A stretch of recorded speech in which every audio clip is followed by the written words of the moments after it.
독일의 시인 중에요, 베르톨트 브레이트라고 하는 사람이 있습니다. 이 사람이 쓴 시에 이런 제목을 가진 시가 있는데요.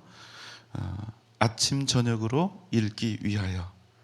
그런데 이 시를 우리나라 신형철이라고 하는 작가가 이제 갓 태어난 자기 아들을 향한 맹세로 이렇게 다시 썼습니다.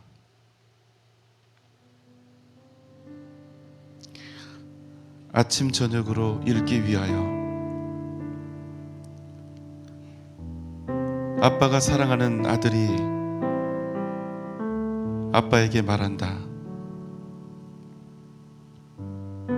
아빠가 필요해요. 그래서 아빠는 정신을 차리고 길을 걸어야 한다. 빗방울까지도 두려워하면서 말이다. 아빠는 아빠가 필요해요 이렇게 말하는 아들에게 너를 보호하기 위해서 나를 지키겠노라고, 내가 아빠를 필요로 하는 그 마지막 날까지 꼭 살아 있겠노라고. 그래서 떨어지는 빗방울마저도 두려워하면서 손으로 살아있는 새를 쥐는 그런 심정으로 아빠의 존재 의무를 다하겠노라고 다짐하고 있습니다. 그런데 이 시의 제목이 무엇입니까? 아침 저녁으로 읽기 위하여입니다. 아빠로서의 다짐을 아침 저녁으로 상기하며 날마다 기억하겠다는 것이지요. 여러분, 정말 가슴 뭉클한 고백이요, 또 다짐이 아닙니까?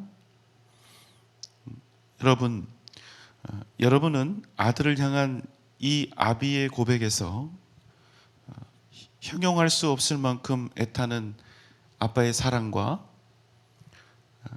결단코 이 숙명적인 임무를 수행하고야 말겠다는 비장한 장수의 결연함을 동시에 발견하실 수 있겠습니까?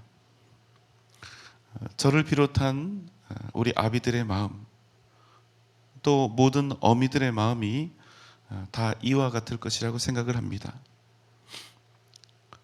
여러분, 과연 이 시인은 자신의 다짐대로 평생 아들을 위해서 그 존재의 역할과 의무를 다할 수 있을까요? 고난주간 특별 새벽 기도회 두 번째 시간, 우리가 오늘 함께 나눌 말씀은 다짐에 관한 이야기입니다. 어제의 말씀과 내용이 중복됩니다. 제자들과 마지막 밤에 6월절 만찬을 마치신 주님께서는 이렇게 말씀하셨습니다. 마태복음 26장 31절입니다. 그때 예수께서 제자들에게 이르시되 오늘 밤에 너희가 다 나를 버리리라. 기록된 바 내가 목자를 치리니 양의 떼가 흩어지리라 하였느니라. 그러니까 베드로가 주님의 이 말씀을 듣고 뭐라고 항변합니까? 마태복음 26장 33절입니다. 베드로가 대답하여 이르되 모두 주를 버릴지라도 나는 결코 버리지 않겠나이다. 모두가 주를 버릴지라도. 여러분, 여기서 모두는 과연 누구일까요? 바로 제자들입니다. 그 모두들이요, 지금 베드로가 주님께 하는 소리를 다 듣고 있는 거예요. 그런데도 베드로가 이렇게 이야기하는 것이지요. 모두가 주를 버릴지라도 나는 결코 주님을 버리지 않겠습니다. 이 이야기를 듣고 주님께서 이제 베드로에게 직접 대놓고 말씀하시는 거예요. 34절입니다. 예수께서 이르시되 내가 진실로 네게 이르노니 오늘 밤 닭 울기 전에 네가 3번 나를 부인하리라. 아니다, 베드로야. 내가 진실로 너에게 이르노니 오늘 밤 닭 울기 전에 내가 3번이나 나를 부인할 것이다. 이 말을 들은 베드로의 목소리가 더 크고 높아집니다. 35절입니다. 베드로가 이르되 내가 주와 함께 죽을지언정 주를 부인하지 않겠나이다 하고 모든 제자도 그와 같이 말하니라. 아닙니다, 주님. 내가 주님과 함께 죽을지언정 나는 절대로 주님을 부인하지 않겠습니다. 그러자 베드로 곁에서 베드로의 그 항변을 다 듣고 있던 그 모두들, 다른 모든 제자들도 우리도 주와 함께 죽을지언정 절대로 주님을 부인하지 않겠습니다. 이렇게 소리 높여 외쳤습니다. 어느 순간 주님께서 십자가를 앞둔 이 자리는요, 제자들끼리 어리석은 충성을 다짐하고 맹세하는 경쟁의 자리로 바뀌어 버렸습니다.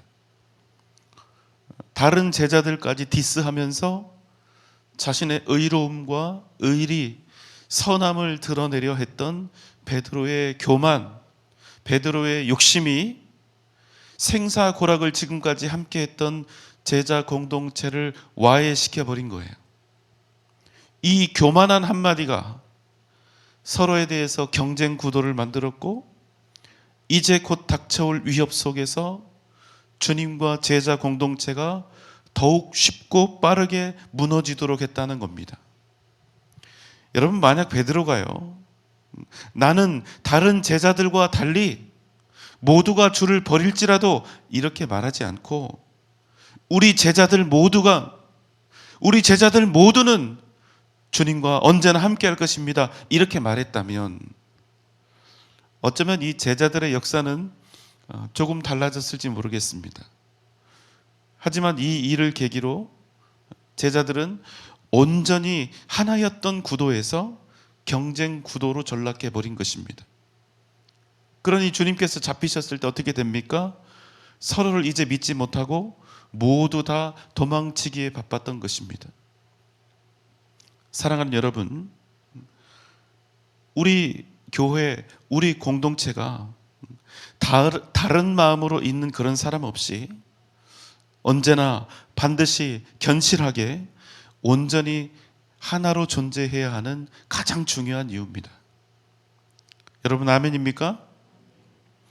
베드로의 다짐, 제자들의 다짐은 결코 충성심에서 나온 다짐이 아니었습니다. 경쟁심과 욕심에서 나온 그런 다짐이었죠. 근데 여러분, 이 경쟁심과 욕심에서 나온 이 다짐이 불과 몇 분짜리였을까요? 그 결과 그들 맹세와 다짐은 곧 그들의 이 다짐과 맹세가 어떤 것이었는지를 우리에게 아주 정확하게 알게 해주는데요. 주님께서 제자들과 함께 겟세마네 동산에 올라가시죠. 거기서 뭐 하셨습니까? 군병들에게 잡히시기 전에 애타게 기도하셨죠. 마태복음 26장 39절입니다. 조금 나아가사 얼굴을 땅에 대시고 엎드려 기도하여 이르시되 내 아버지여, 만일 할만하시거든 이 잔을 내게서 지나가게 하옵소서. 그러나 나의 원대로 마시옵고 아버지의 원대로 하옵소서 하시고. 상상도 할 수 없는 너무나 큰 고난이 주님을 기다리고 있었기 때문에 이렇게 기도하는 거예요. 내 아버지여, 만일 할만하시거든 이 잔을 내게서 지나가게 하옵소서. 내게서 지나가게 하옵소서. 할만하시거든. 그러나 뭐라고 기도하십니까? 나의 원대로 마시고 아버지의 원대로 하소서. 가슴을 찢으며 기도하시는 거예요. 그때 제자들에게 한 가지 부탁하셨죠. 내 마음이 매우 고민하여 죽게 되었으니 너희는 여기 머물러 나와 함께 깨어 기도해다오. 그런데 주님께서요, 그런 고통 속에서 기도하고 있었던 그때 제자들은 뭐 했습니까? 잠을 자고 있었습니다. 주님께서 그래서 다시 오셔서 그들에게 이야기하시죠. 제발 시험에 들지 않도록 깨어 기도하라, 이렇게 부탁을 하시죠. 하지만 여러분, 그 두 번째 부탁에도 불구하고 그들은 역시나 잠에 빠져들고 말았습니다. 내가 죽을지언정 결코 주를 부인하지 않겠나이다, 버리지 않겠나이다 했던 그들의 굳센 다짐은 겟세마네 동산에서 그저 깨어 기도하라, 그렇게 부탁하신 그 말씀조차도 따르지 못했던, 연약하기 짝이 없던 다짐에 불과했다는 것입니다. 그런 여러분 당연한 거예요. 주님께서 잡히시자마자 그들이 주님을 버리고 도망쳤던 일 말이죠. 자기 목숨까지 걸고 주님께 충성을 다짐했던 베드로의 모습이 너무나 가련하고 불쌍해 보이기까지 하지 않습니까? 그런데도 여러분, 놀라운 사실은 주님은 그런 그들을 위해서, 아니 우리들을 위해서 십자가의 그 험난한 길을 묵묵히 도수장에 끌려간 어린 양처럼 그렇게 걸어가셨다는 사실입니다. 나는 예수 그 일을 알지 못합니다. 저주하면서 나는 그 일을 알지 못합니다 부인하였지만, 그럼에도 주님께서는 그를 위하여, 제자들을 위하여, 또 우리를 위하여 당신에게 주어진 그 무죄한 고난과 죽음을 기꺼이 받아들이셨다는 사실입니다. 왜요? 주님은 살기 위해서 이 땅에 오신 분이 아니라 죄인인 우리의 죄를 대신 지고 십자가에 달려 죽기 위해서, 오직 죽으려는 목적으로 이 땅에 오신 분이기 때문입니다. 로마서 5장 8절입니다. 우리가 아직 죄인 되었을 때에 그리스도께서 우리를 위하여 죽으심으로 하나님께서 우리에 대한 자기의 사랑을 확증하셨느니라. 그리스도께서 우리를 사랑하셨기 때문에, 하나님께서 다만 우리를 사랑하셨기 때문에. 여러분 믿습니까? 구약의 역사는 어떤 역사입니까? 하나님께서 죄인인 우리를 끝내 구원하시겠다고 말씀하시는 그 예고의 역사입니다. 반드시 우리를 죄와 사망의 권세에서 건져내시겠다 다짐하시는 역사예요. 주님께서 이 땅에 오심은 바로 주님의 십자가 대속, 그 죽음을 통해서 하나님의 그 영원한 다짐을 우리에게 성취하신 사건입니다. 사랑하는 여러분, 기억하십시오. 사랑의 크기는 약속의 크기가 아닙니다. 사랑의 크기는 다짐의 크기도 아니고 맹세의 크기도 아닙니다. 사랑의 크기는 오직 희생의 크기입니다. 얼마나 희생하였는가? 얼마나 내 몸과 마음을 다하여, 내 물질을 다하여, 내 전 인격을 다하여, 시간을 다하여, 내 생명을 다하여, 내 인생을 다하여 실제로 희생하였는가? 왜요? 사랑의 크기는 희생의 크기니까. 여러분, 내가 주님을 사랑하겠다, 내가 교회를 사랑하겠다, 이 다짐이 우리 교회를 살리고 변화시키는 것 아닙니다. 우리의 다짐이 우리의 가정을, 어떤 사람을 변화시키고 살리는 것이 아닙니다. 나는 주님을 사랑합니다. 나는 교회를 사랑합니다. 나는 당신을 사랑합니다. 이런 다짐이나 맹세가 아니라 나는 주님을 위해서, 나는 교회를 위해서 실제로 얼마나 희생하였는가, 바로 이것으로 우리의 사랑은 비로소 나타나게 되는 것입니다. 하나님의 다짐, 우리를 사랑하신다는 그 고백, 우리를 구원하시리라는 그 맹세는 하나님 당신께서 십자가에 달려 죽으심으로 우리에게 증명되었습니다.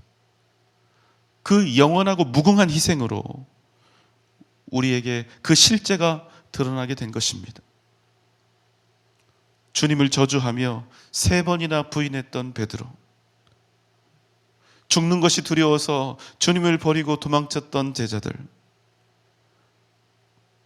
그러나 그들은 예수 그리스도의 십자가와 부활을 통하여 완전히 다른 인생들이 되었습니다. 전에는 너 예수와 함께 있던 패거리지, 이렇게 말만 해도 소스라치게 놀라며 두려워서 뒷걸음질을 치고 아니라 아니라 저주하며 부인했던 자들이 이제는 예수 때문에 목숨을 걸고 복음을 전하는 위대한 믿음의 사람들로 다시 태어나게 되었다는 사실입니다. 예수 그리스도의 그 십자가의 은혜와 능력을 힘입어서, 그리고 그들은 당당하게 의연하게 순교의 제물이 되어서 죽어갔습니다. 여러분, 우리들도 많은 다짐을 하지요. 그런데 우리의 다짐들은 어떠합니까? 과연 며칠이나 몇 시간이나 유효한 그런 다짐들인지요? 나는 절대로 주님을 부인하지 않겠습니다. 내 인생에서 주님 부인하는 그런 삶 살지 않겠습니다. 오직 믿음으로 살겠습니다. 오직 주님을 위해 살겠습니다. 하지만 여러분, 우리는 눈에 보이는 현실적인 유익과 탁월한 세상의 방법들 앞에서 곧 주님을 버리고 도망쳐 버리기 일쑤지요. 너무나 부끄럽습니다. 그래도 우리 날마다 다짐하며 삽시다. 비록 먼 시간 동안 지켜지지 못할 깨어져 버릴 맹세를 할지라도, 사랑하는 여러분, 날마다 우리 그런 부족한 맹세와 다짐을 통해서 날마다 우리 자신을 되돌아보고 다시 또다시 또다시 주님께 돌아가는 그런 삶을 살아갑시다. 여러분, 여기서 말씀드리는 이 다짐은요, 그저 이 시간 아멘으로 혹은 말로만 생각으로만 하는 그런 다짐과는 다릅니다. 여러분, 한번 생각해 보세요. 정말 아멘으로 화답을 했고 내가 진심으로 다짐하고 결심했으면 여러분, 최소한 한 번은 해야죠. 한 번은. 안 그렇습니까? 아예 한 번도 안 하면 그건 진짜 주님께 거짓말하는 것이고 사기치는 것이고 위선 떠는 것밖에 안 됩니다. 여러분, 한 번은 합시다. 아멘입니까? 한 번은 하자고요. 오늘 다짐하고 오늘 한 번 했어요. 그런데 내일 되면 그 다짐이 어떻게 됩니까? 약해지지요. 그럼 어떻게 해야 합니까? 내일 또 다시 주님 앞에 서서 주님께 돌아와서 그 다짐을 다시 결연한 의지로 다짐하는 것입니다. 반복하는 거예요. 여러분, 그렇게 하루하루 이어가면 되지 않을까요? 우리는 죄인이기에 무력하고 연약하지만 이 연약한 다짐들을 쉼없이 포기하지 않으며 그치지 않으며 끊임없이 주 앞에 드릴 수 있다면 우리는 분명 복음에 합당한 삶을 살아갈 수 있게 될 줄 믿습니다. 사랑하는 여러분, 주님의 고난에 동참하고 그 고난을 진정으로 묵상하는 것은 그저 우리가 몸을 고통스럽게 하는 데 있는 것이 아닙니다. 고난 주간, 여러분, 몸을 잠시 한 주간 동안 힘들게 하는 것 사실은 누구나 할 수 있어요. 조금만 마음을 먹으면. 그러나 내 몸을 고통스럽게 하는 그 일보다 훨씬 더 힘들고 고단한 일, 어떤 일입니까? 내 인생을 주님의 말씀 앞에 쳐서 복종시키고 내 삶을 실제로 주님께 돌이켜가는 일. 우리가 정말로 주님의 고난에 동참한다면 일주일 동안 그저 몸을 힘들게 하는 그것이 아니라 일주일 동안 장례식 분위기로 한 주간 사는 그 일이 아니라 내 인생을 주님의 말씀 앞에 쳐서 겸손케 하고 복종시켜서 내 인생이 온전히 주님 앞에 서게 하는 것인 줄 믿습니다.